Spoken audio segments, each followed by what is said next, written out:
Hey guys, starting our freeze dryer adventure today.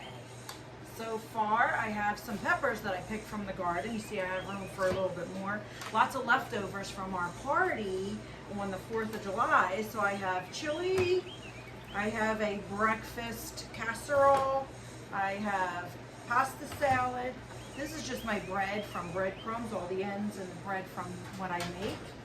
And then I have a little bit of lavender and mint, and I'm going to freeze dry this and make a powder and then stick it in my soap, which I have to make kind of soon. So I only have room for 4. I'm going to do 1, 2, 3, 4 today, and then I'm going to do this, and I have probably 3 or 4 trays of eggs that I have to do. So we're going to be doing them as well once I free up some trays here. So let's get started.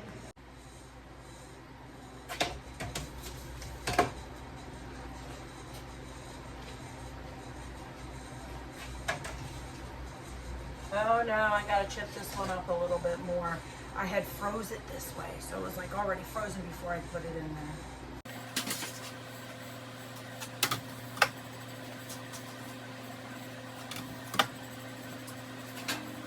Maybe we'll wait on that and we'll stick our lavender and mint in. Close the valve. Ready to go. Everything is done here. I'm just packaging up some of my goodies.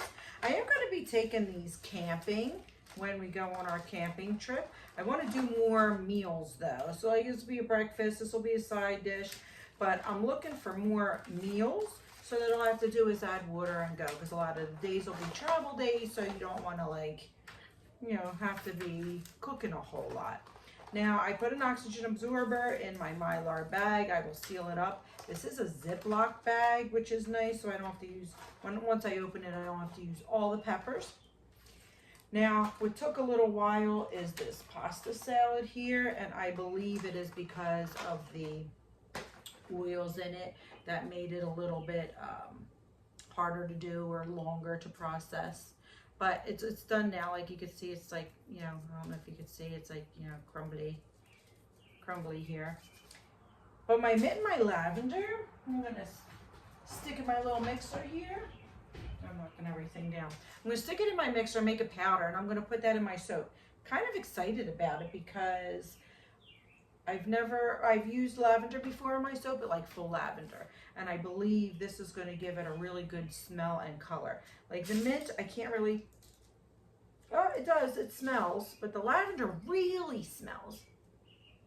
Like it smells so good, and it is just, it's crinkling up just into a powder. So that's gonna make a really nice scent and benefit in my soap. So that'll be good. I'm gonna package this up, and I should get a couple of bags out of this.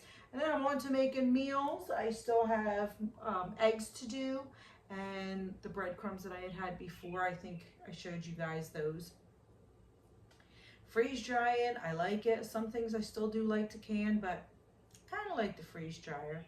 I don't get to waste any leftovers. It's kind of nice. Real quick, cut in, let me show you. So this is the mint,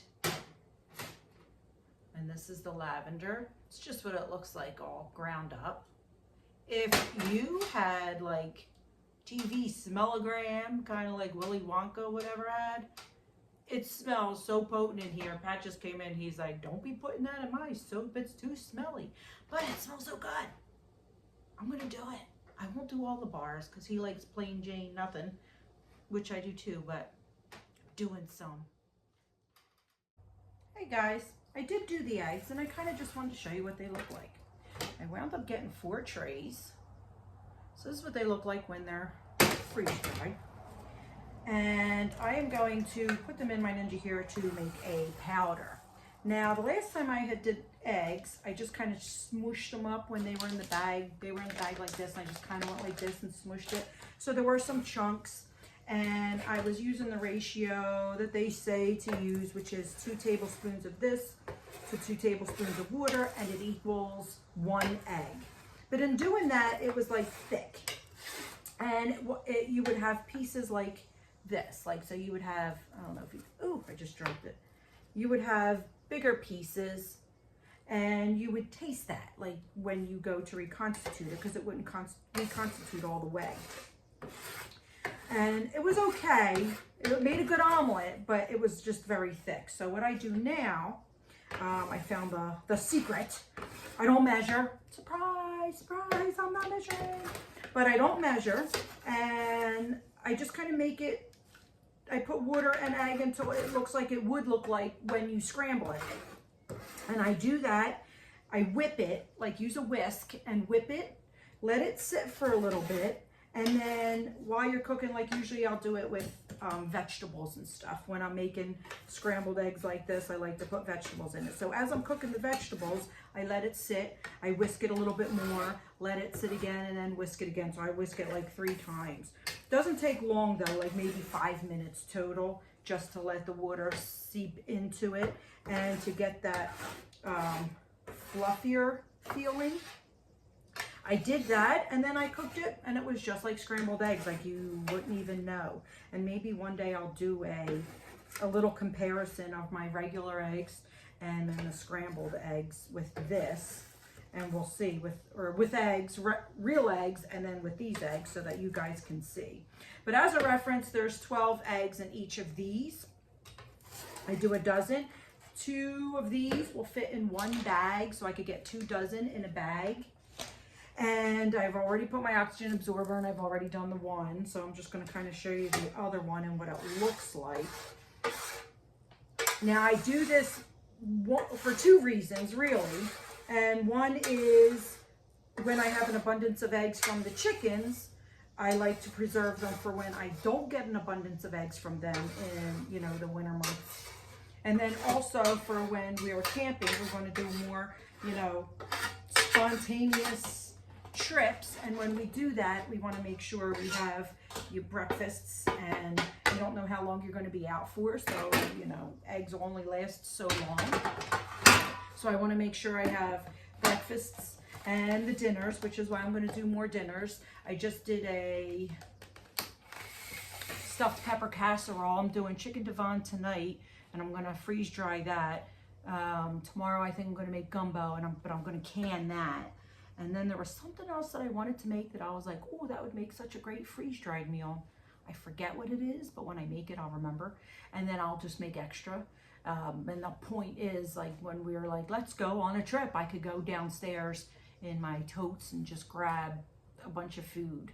And then we have it, you know, because you don't want to cook when you're there. You kind of just, it's a travel day set up.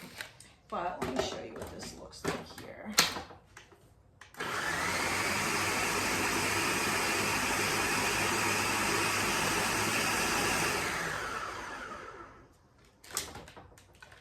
So it just makes it, like, actually I'm going to do it a little bit more. Yeah, I'm going to do a little bit more. I don't know if you can see, but it's more like flakes and not powder. So we're going to do it more because I want more powder and not flakes.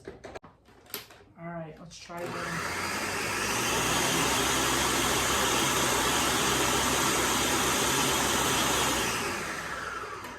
All right, that's better. Now I have the powder, so I can show you guys. And that's it. And you get freeze-dried eggs. But I will do that demonstration one time maybe, to do regular eggs in the freeze-dried, so you guys can see what it looks like before, after. And I mean, the taste's the same. Once I got the right consistency, I guess, the right texture and consistency, that's when it tasted better. Without that, it's just okay. It's better to have like a regular egg. But if you can get it right with your powder and with the water ratio and with that, you know, whisking, like I said, then it's just like a regular egg. Like you would never even know the difference. For those of you who have a freeze dryer and do eggs, some of you might already do it that way. I'm in this group and they do, and a lot of people know about it. But if you're new to freeze drying, you know, try that with your eggs before you just kind of leave it in that flake. You want it more of a powder. If you don't have a freeze dryer, I mean, I don't know how else you're gonna you can preserve eggs other ways, but I kind of like the freeze dryer. I'm liking the meals, and basically, like I said, for our camping things, so we could get up and go, but even for quick meals, like sometimes we get home late and we're like, I didn't take nothing out, what are we going to eat? And I can run downstairs and just grab a packet, and in 15 minutes everything is done, and it tastes good. Like, it's really good. I had turkey breast with stuffing. I had made stuffing, and I had gravy, and I had freeze dried them all separate, and when I put them together, I added corn to it. I added corn with the turkey, and I had the turkey in pieces, and I just soaked everything separately, and then I put it together in a bowl, and it was like Thanksgiving in a bowl. It was so delicious. So now I'm on the hunt for, I want to raise turkeys so I could chop them up and have some like bunch of turkey dinners. It was so good. See you guys next Wednesday on the next adventure.